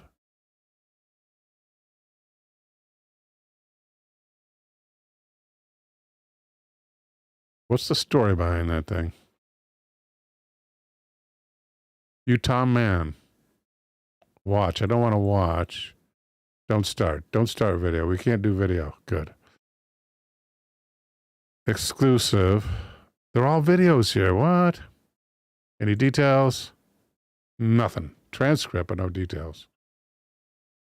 How about from a newspaper? New York Post.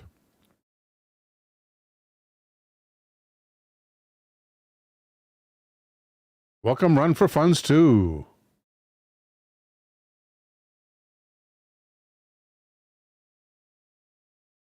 Runs for Funds says, turns out Mandela did not die in prison. Evidently explaining the Mandela effect to somebody.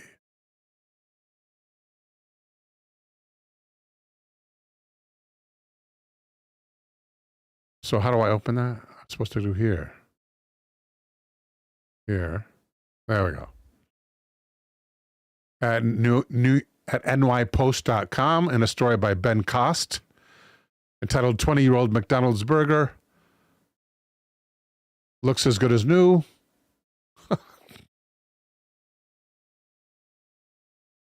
Day-old bread meet 20-year-old burger.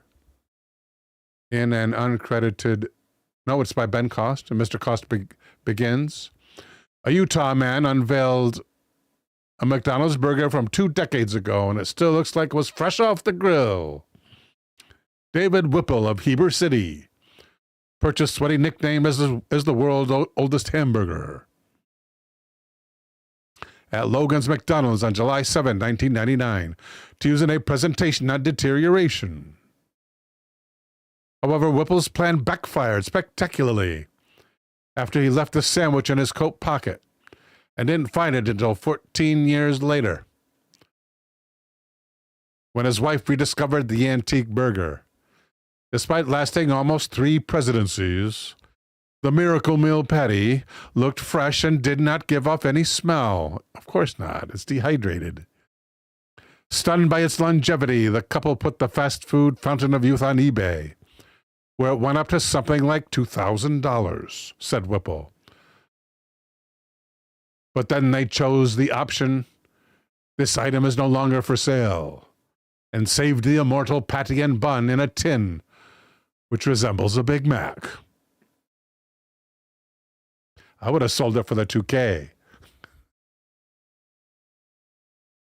Get a new camera for the show. Two Feathers says, "That dude's got to be a big-time hoarder."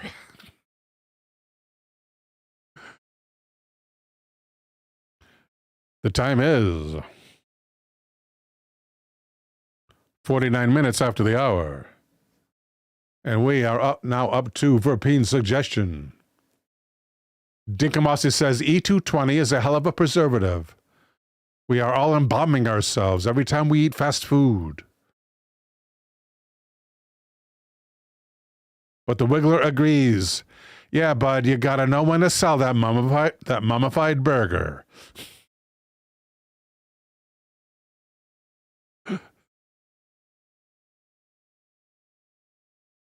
Gotchaman says $2,000 or a $2 peek at his burger.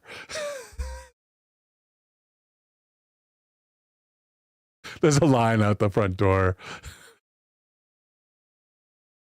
for a couple of weeks. And then he wishes he had taken the 2K.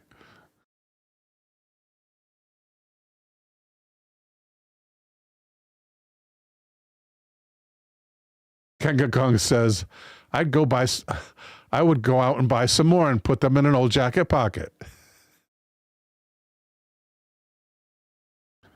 It is now 46 minutes past the hour. Is it? 48. 46. Boy, I need glasses. I have glasses, I just don't wear them. On the show? 40, we'll call it 47 after the hour. And it is Verpeen's turn to provide our entertainment with the suggestion.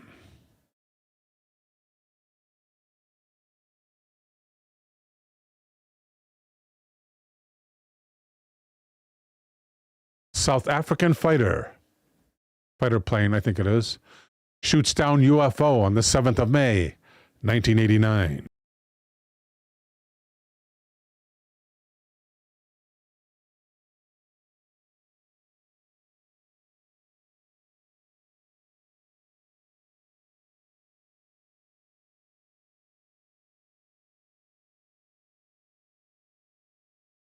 Wow.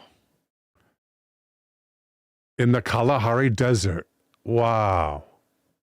So somewhere out there, there's a UFO.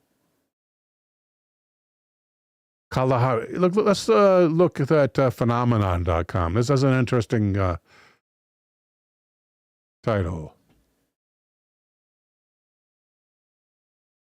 In a story by Team Phenomenon at phenomenonmysteries.com is a story entitled Kalahari Desert UFO Crash. Botswana, May 7th, 1989. One of the most famous cases occurred in 1990, with the claim that the South African Air Force had shot a flying saucer out of the sky. This case is best known as the Kalahari Desert UFO Crash.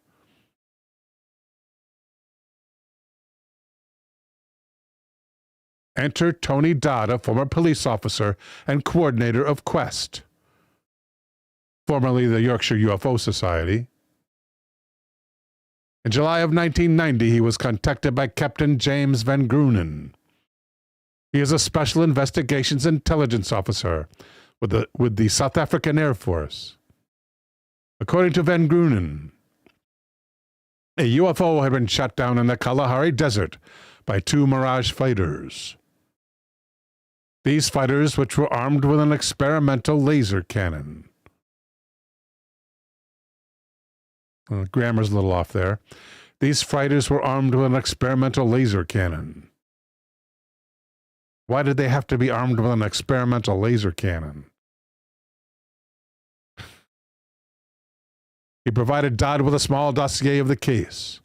The dossier gave a detailed account of the incident. The UFO, which was traveling at 6,000 miles an hour and tracked by NORAD's radar system.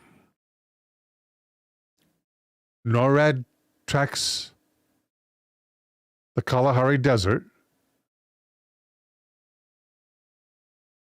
The Wiggler says for experimental lasering. And junk.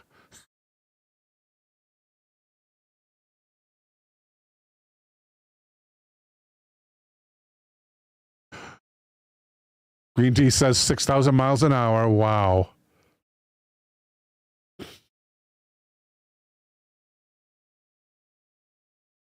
A special team was sent to the Kalahari Desert crash site. They found a large silvery disc embedded in the ground. High radiation readings were reported and the craft was carefully shipped back to the Valhalla Air Base. Once the craft was inside a hangar, a hatchway opened, and out came two creatures. The aliens were taken to a medical unit where they were examined. The beings measured 4 feet tall with gray skin, no body hair, overlarge heads, and huge slanting eyes. The two creatures were then allegedly sent to Wright-Patterson.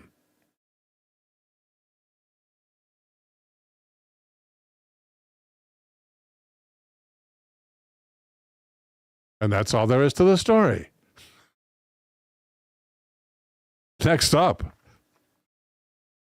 at 52 minutes past the hour, is a suggestion from Gotcha Man. This one, as is often Gotcha Man's manner, just slightly off topic. Let's go home here and do that.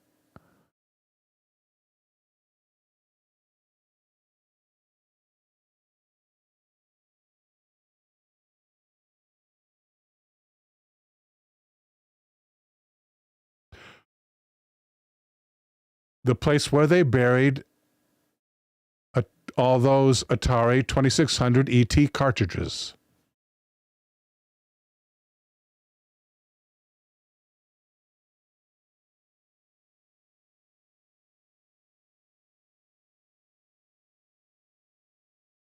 Where are the Atari ET cartridges buried?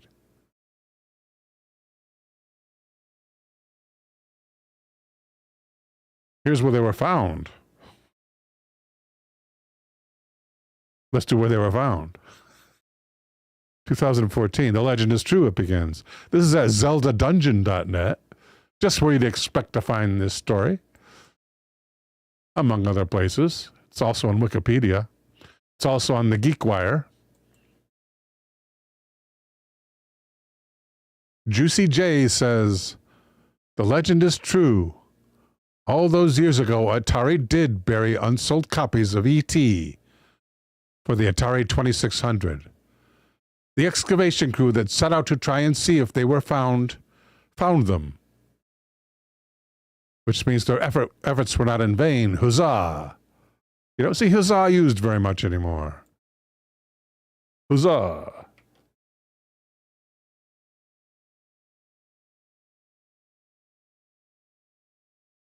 The Wiggler says they should have just gave them to some poor starving nerds instead of burying them. Right, Rhino Rex says an ET graveyard. I guarantee that place is haunted. Probably with bunk beds.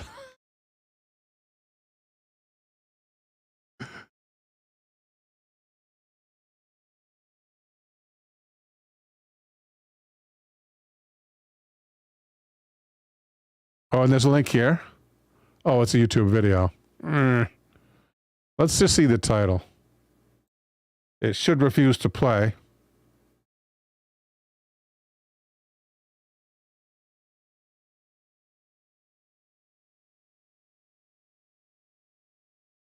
Because I can't have no YouTube video playing here. Why is this a Google search? Oh, I didn't put it up here. That why? No. Why is it a Google search? I guess this is the video.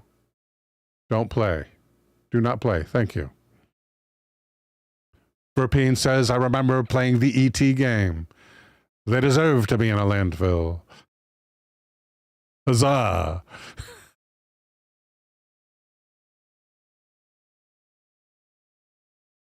Kanga Kong liked the bunk bed joke.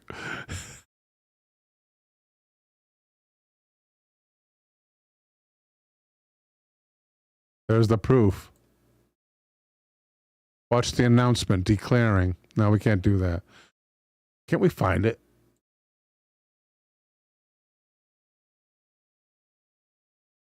Here we go. AI. Atari Incorporated buried unsold Atari 2600 cartridges, including those of E.T. the Extraterrestrial, in a landfill in Alamogordo, New Mexico, in 1983. The burial was part of a larger disposal of excess inventory, which also included games like Pac-Man and Centipede. That is 31 years later, in 2014.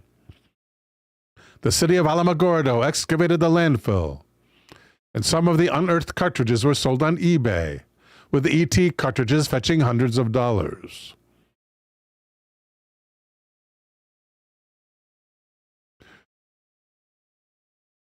Rhino Rex said, you have my sympathies if you actually had to play that game.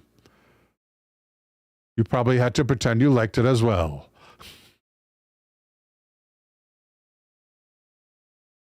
Taco says, no wonder the soil is unusable there. Yeah, it was contaminated by ET. It was contaminated by ET cartridges and lead. and E220.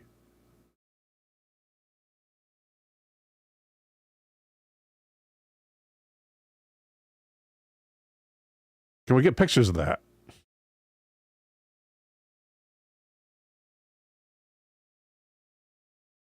Alamogordo.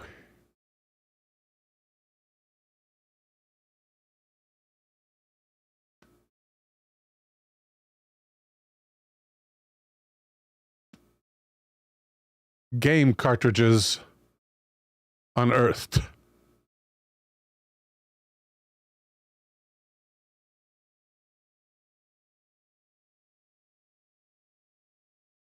Is it E.T.?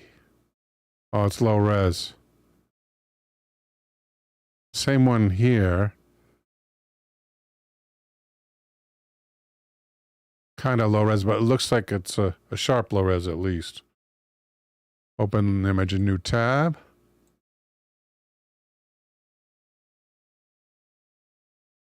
E.T. You can see it. So that's two people. See the E.T. right there? Elder says, it's E.T.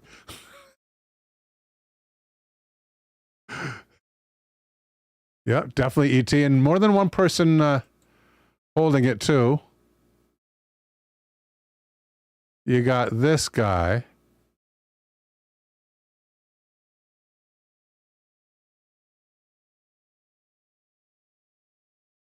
You got this guy, which is a different guy, holding the same cartridge.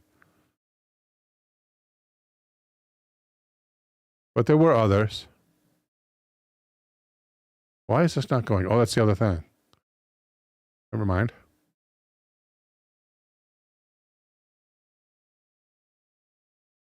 What else did they get rid of? Excess inventory. Oh, ship them to a poor country. Image, please. Oh, it's an ET box. That's the ET box. Mr. Warlight wants to know, hi, what's this all about? Mr. Warlight, this is about all those ET cartridges that Atari buried in the desert in Alamogordo, or a landfill, or both. Rhino Rex says, and as they removed the last bit of something from the cartridges, you can hear the voice of a Haitian woman shouting, put it back!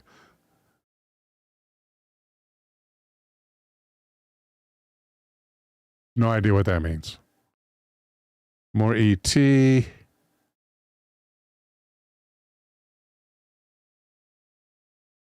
More ET.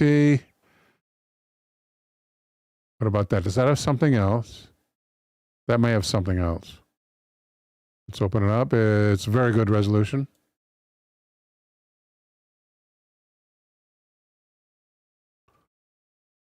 Why is it not going upwards? Oh. Because I didn't press the right button. Oh, it won't open in a new frame. Okay. Centipede it is. There's another ET. This is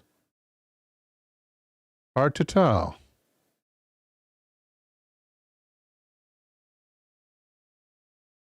How do you get bigger?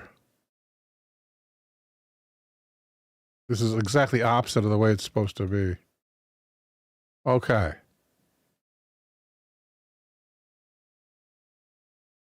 I don't know what this title is. Anybody know? Synchro says, Centipede was awesome.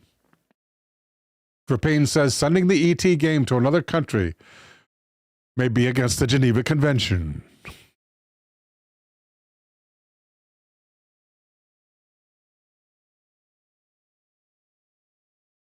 Get rid of that thing. Where is it? Oh, it's right here. What other shows multiples? This has one besides ET. Though it looks like there's an ET here as well. And Midland resolution. Horrible resolution. It's not even in focus either. Looks like it was taken off a TV set and then rephotographed, and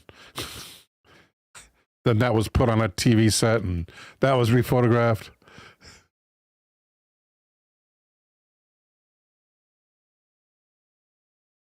And no way to identify any of those. Unless you're an Atari gamer. Gotchaman can identify the previous title, Sword Quest, Earthworld. That was a buy, he says. 4 games. Solve the puzzle, win a prize. It was a scam. They kept the prize, those bastards. Taking advantage of little kids. Nothing can be identified there. What a disappointment. What about this one?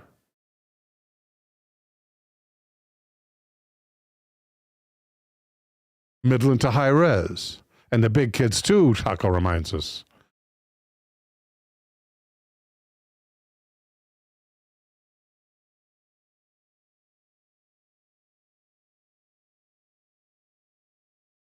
Okay, here we go. Looking through garbage. How did you spend your Saturday evening? Asteroids. Another centipede. E.T. Another E.T. And another asteroids. And something called Atari Catalog. Maybe a bunch of arcade games, maybe. I'm not sure what that is. I can't rotate the picture here. Elder says, Asteroids was so fun. Synchro says, video game archaeology. Someone's got to preserve it forever on the Night Terrors channel.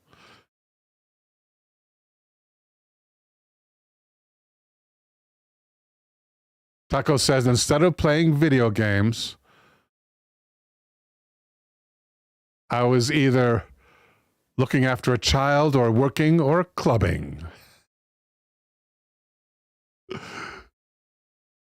Clubbing sounds like the most attractive of those three options, but not the most rewarding.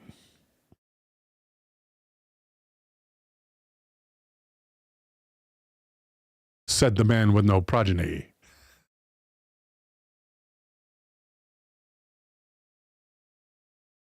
The rest results might not be what you're looking for, really. And they're usually not. What does this guy have? We got a couple guys here holding different things.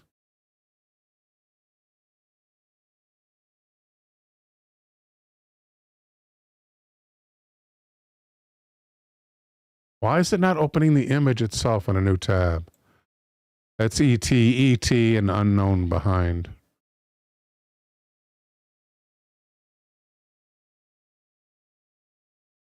How about this guy? We saw that guy already. And that guy. What about this guy? That's ET. What about... This guy's a bunch of stuff.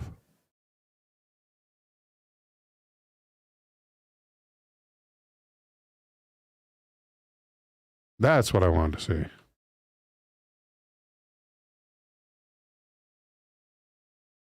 ET, and probably the box for ET.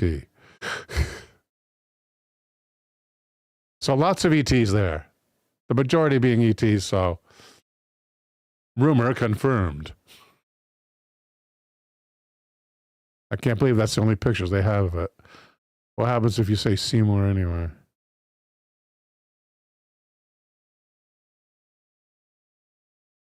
They're still relevant. Of course they are.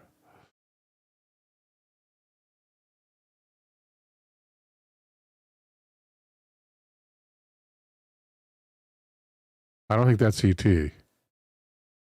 Visiting the Strong. I don't think that's from the landfill.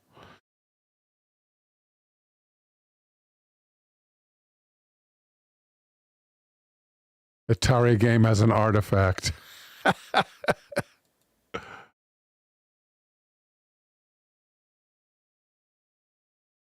Okay. And which one? Which artifact is that?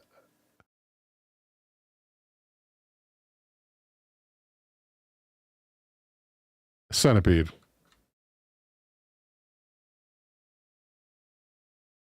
Except there's supposed to be numbers here. Oh, maybe they, unless there's like a standard scale. That may be true too. If it is, it's not like any I've ever seen, but they've got lots of different kinds for archaeology. And a northern pointer, that's handy.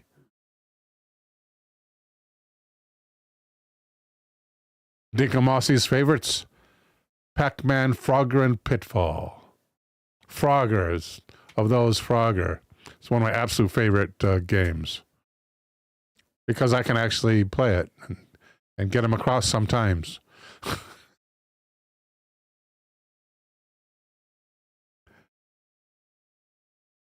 Okay, guys, don't forget the movie's coming up this coming Wednesday.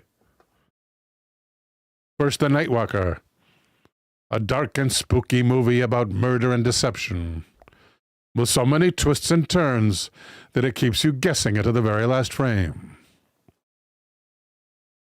Followed by Cape Fear, in which a brutal criminal re-enters the life of the lawyer who once defended him. Driven by a thirst for revenge, he plays a sinister game of cat and mouse. Until then, may God bless and protect you all.